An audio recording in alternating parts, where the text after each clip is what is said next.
چیزیں مانگتی رہتی ہیں. جی وعلیکم السلام.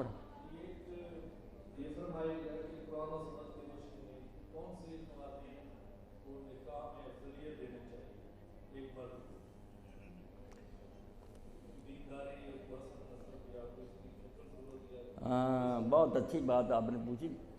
اصل میں نکاح کا ہمارا مقصد ہی تبدیل ہو گیا، اور مقصد کے تحت ہی پھر آدمی وسائل اختیار کرتا ہے. جب ہمارا مقصد بن گیا کہ صرف دنیا میں کچھ عیش و عشرت کرنی ہے، اپنے دن اچھے گزارنے، تو اس کے لیے پھر یہی دیکھنا تھا نا کہ مالدار گھرانے کی ہو، رنگ اس کا اچھا ہو، خوبصورت ہو، جوان ہو.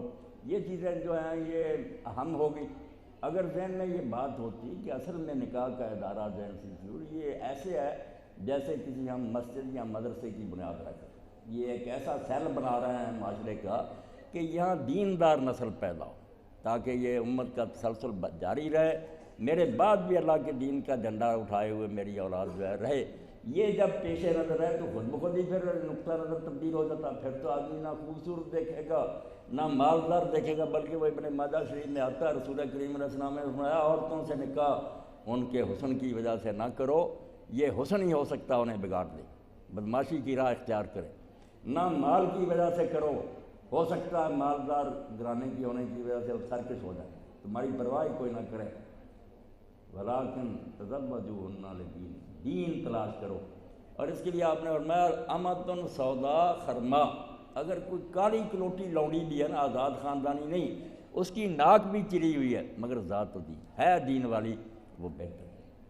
مگر یہ تو وہی کرے گا نا جس کے پیش نظر یہ ہوگا کہ میں نے دین کا ایک ادارہ بنایا، میں خود بھی دین پر چلوں گا، میری اولاد بھی بعد میں دیندار اٹھے. وہ دیندار تلاش کرے گا. جن کی نگاہ میں دنیا ہی ہوگی وہ مال اور حسن تلاش کرتے ہیں.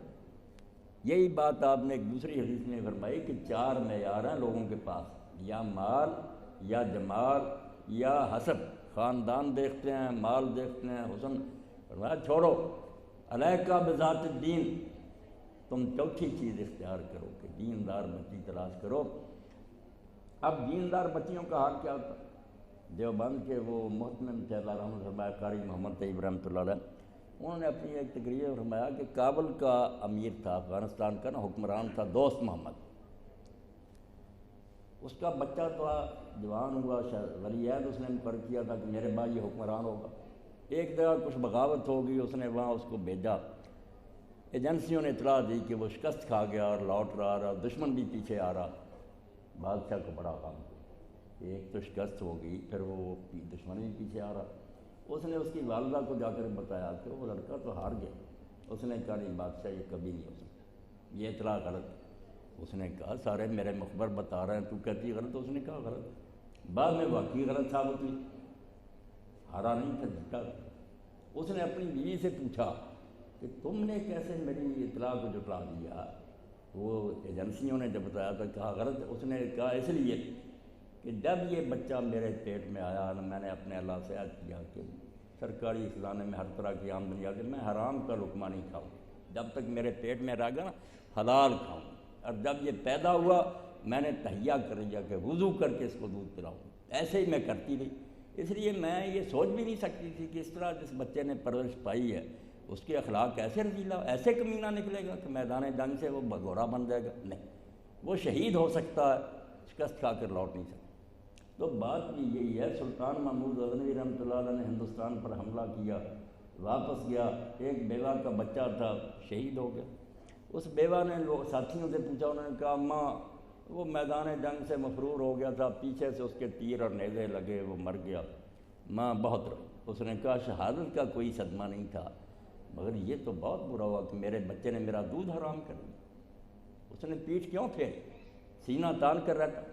بعد میں جب چھان بین ہوئی، سلطان نے تحقیق کی تو واقعی یہی ثابت ہوا کہ وہ میدان سے بھاگا نہیں تھا، جمع رہا، وہاں ہی تیر پیوست ہوئے اور وہاں شہید. اماں نے شکر کا سجدہ کیا کہ میں بیوہ تھی اور میں نے حلال روزی محنت کر کے کما کے اس کو کھلائی تھی. اس لیے میں بہت غمگین ہوئی تھی کہ میرا بچہ اس طرح میں نے پالا تھا وہ میدان جنگ سے بھگوڑا ہو گیا. تو دین جب پیش نظر تھا نا، اس وقت یہی تھا کہ اچھی بچیاں تلاش کرو، خاندان دیندار ہو. جب وہ بات ہی الٹ گئی، ہم نے بھی دوسری قوموں کی طرح اس کو دنیاوی دھندا بنا لیا، تو وہی چیز رہ گئی کہ دولت مند گھرانہ ہو، جہیز کتنا ملے گا، لڑکی خوبصورت ہو، بے شک بدماشی ہو،